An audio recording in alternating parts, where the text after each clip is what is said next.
वंदे मातरम। नमस्कार, जय श्री राम। तो संसद में अब तो मारपीट की स्थितियां बनने लगी है। इससे ज़्यादा बुरा दिन, इससे ज़्यादा दुखद रूप संसद का हम देख नहीं सकते थे। हालत ये है कि मैंने आज शायद सुबह में एक वीडियो डाला था जिसमें मैंने लिखा था, मैंने बोला था, मैंने कहा था, मैंने बात बताई थी कि अभी कांग्रेस, बीजेपी या एनडीए और इंडी गठबंधन, इनके बीच में अब तक मतभेद और मतभेद के बाद में मनभेद तक की स्थितियां आ गई है। और देखते ही देखते मनभेद के बाद में अब मारपीट की स्थितियां आ गई है। क्या करेंगे, किधर जा रहे हैं, ये कहाँ आ गए हम, यूं ही साथ चलते चलते। ये तो बात ऐसी हो रही है कि वो उसको धक्का दे करके और गिरा रहा है, और तथाकथित बापू की दुहाई देने वाले कि एक गाल पर चांटा पड़ा तो दूसरा गाल सामने कर दें, वो बापूजी के को जो लोग आदर्श मानते हैं, ऐसे राहुल गांधी जी ने वो काम कर दिया। अब तो लगता है कि अब तक इनके भीतर अपराधी प्रवृत्तियां अब इतनी जीवंत और सक्रिय हो गई है कि वे सार्वजनिक जीवन में सबके सामने, कैमरों के सामने अपराध करने से नहीं चूक रहे हैं। एक सांसद, सारंगी सांसद और मनोज सांसद, ये दोनों सांसद बीजेपी के सांसद हैं। एक सांसद को धक्का दिया, वो सांसद दूसरे पे गिरा। परिणाम ये हुआ कि दोनों आईसीयू में। एक बुजुर्ग सांसद है, उसके 2 टांके आए हैं। दूसरा सांसद, उसके 5 टांके आए ऐसे बताया जा रहा है, वो आईसीयू में है। क्या हो रहा है ये? और अभी भी जब उन्होंने प्रेस कॉन्फ्रेंस की तो राहुल जी से ये उम्मीद थी कि वो ये कहते कि मैं क्षमा मांगता हूँ, दरअसल मेरे धक्का देने से ऐसा हुआ है, और बात खत्म होती।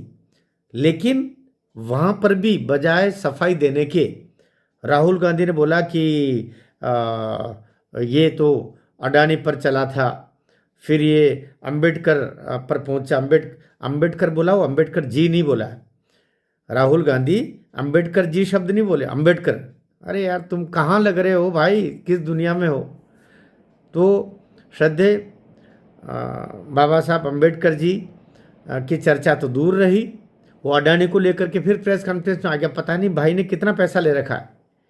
तो वो उन दोनों को लेकर के, लेकिन बात तो अब बहुत ज़्यादा बढ़ गई। एक उधर अपने नॉर्थ ईस्ट की सांसद है, वो कह रही कि वो मेरे बहुत नज़दीक आ गए थे, और उसका जो कहने का तरीका है वो बड़ा खतरनाक है।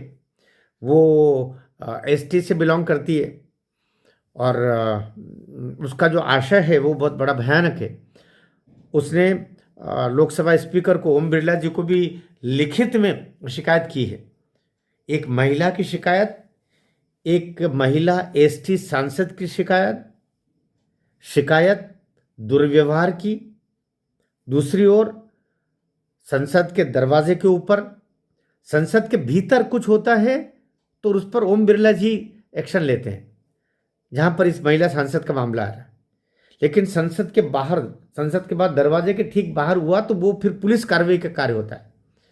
वहां पर आपके सभी जो संविधान के अंतर्गत दिए हुए जो आपराधिक कानून है, सिविल कानून है, वो सब लागू होंगे।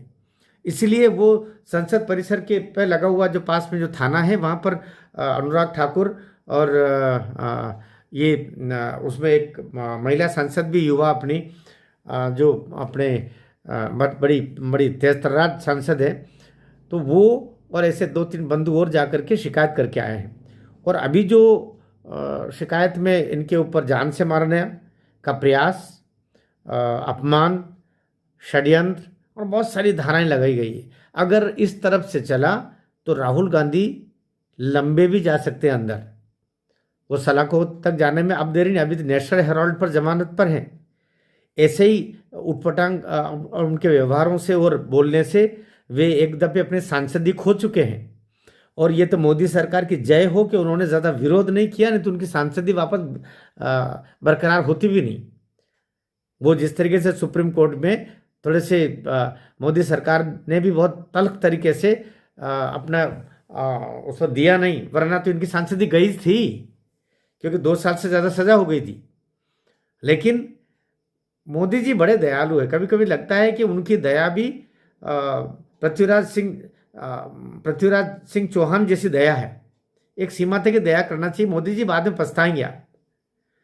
ऐसी दया आपने कभी अरविंद केजरीवाल जी के ऊपर भी की थी कि जब उनके बीजेपी की 33 सीटें आई थी विधानसभा में और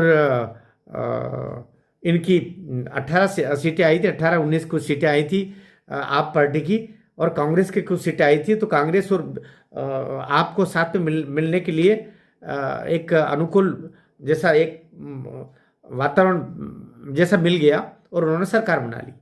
एक बार ऐसा भी हुआ कि इनके लगभग 20 विधायक अयोग्य घोषित होने की कगार पर आ गए थे आपके, लेकिन आपने उस पर भी एलजी को जो बढ़िया कार्रवाई कर सकते थे वो बीजेपी ने नहीं की। हो सकता है मोदी जी तक ये बताया ही नहीं गया हो।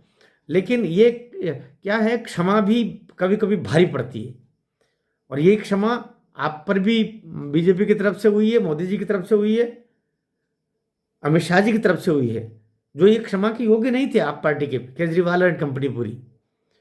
और इसी तरीके से अभी भी जिस तरीके से राहुल गांधी जी को 2 साल से अधिक की उनकी सजा हो गई थी, उनकी सांसदी चली गई थी, तो जो जिस मुस्तैदी से सुप्रीम कोर्ट में सॉलिसिटर जनरल को खड़ा होना चाहिए था, बोलना चाहिए था, उस तरीके से बोला नहीं, तो उनकी सांसदी वापस बहाल कर दी सुप्रीम कोर्ट ने। देखिए, मैं तो लॉ का विद्यार्थी हूँ, LLB किया हुआ हूँ, मैं जानता हूँ कि कहाँ ढंग से किया, सरकार की इच्छा के बगैर कोर्ट जा नहीं सकता। अगर आप तरीके से, तार्किक तरीके से, पूरी तैयारी के साथ में आपका जो सॉलिसिटर होता है वो अगर जाके, चाहे वो हाई कोर्ट हो कि सुप्रीम कोर्ट हो कि ट्रायल कोर्ट हो, अगर आपका सरकारी वकील, भाई सुप्रीम कोर्ट में सरकारी वकील ही होता है जो केंद्र द्वारा नियुक्त होता है, हाई कोर्ट में प्रदेश के द्वारा होता है, इधर राज्य सरकार के द्वारा होता है। तो अगर तरीके से, दमदारी से, तर्क के साथ में, तैयारी के साथ में, और ये भाव के साथ में कि ये जमानत नहीं होनी चाहिए, अग्रिम तो अग्रिम, और बाद में अगर मिल गई तो उसको रद्द करवाना, तो क्या नहीं हो सकता। राहुल गांधी की इतनी हिम्मत नहीं हो सकती थी कि विदेश में जाकर के, जो जमानत पर पहले घूम रहे हैं, वो जाकर के भारत की बुराइयां कर देते, भारत के लोकतंत्र की बुराई कर देते। यहां भी आ रहे तो डंके की चोट पर वही काम कर रहे हैं। तो कहीं ना कहीं मोदी जी की ये दया भारी पड़ेगी। और अभी वापस मैं कहना चाह रहा हूं, देश की मांग है। जिस तरीके से अभी उस महिला सांसद के साथ में, ST की महिला बहन के साथ में उन्होंने दुर्व्यवहार किया है, साथ ही बुजुर्ग सांसद सारंगी, युवा सांसद मनोज, इनको जान से मर जाते। वो हो सकता है इन्होंने जान से मारने के लिए नहीं किया हो, चोट पहुंचाने के लिए किया हो, लेकिन अपनी जो गुंडाई दिखाई है, इस गुंडाई के लिए जो धाराएं लगना चाहिए, उसके बाद में इनकी जो नेता विपक्ष की जो कुर्सी है वो जानी चाहिए। ये देश की मांग है और सब चाहते हैं कि ये बहुत हो गया, ये इस योग्य नहीं है, ये उस कुर्सी को लज्जित कर रहा है ये व्यक्ति। इसलिए मैं सोचता हूँ मोदी जी ज़रा एक्शन लें, ओम बिरला जी इस पर एक्शन लें। और मैं सोचता हूँ कि अब वो कांग्रेस का ही कोई आवश्यक नहीं है, बल्कि 99 सीटें हैं।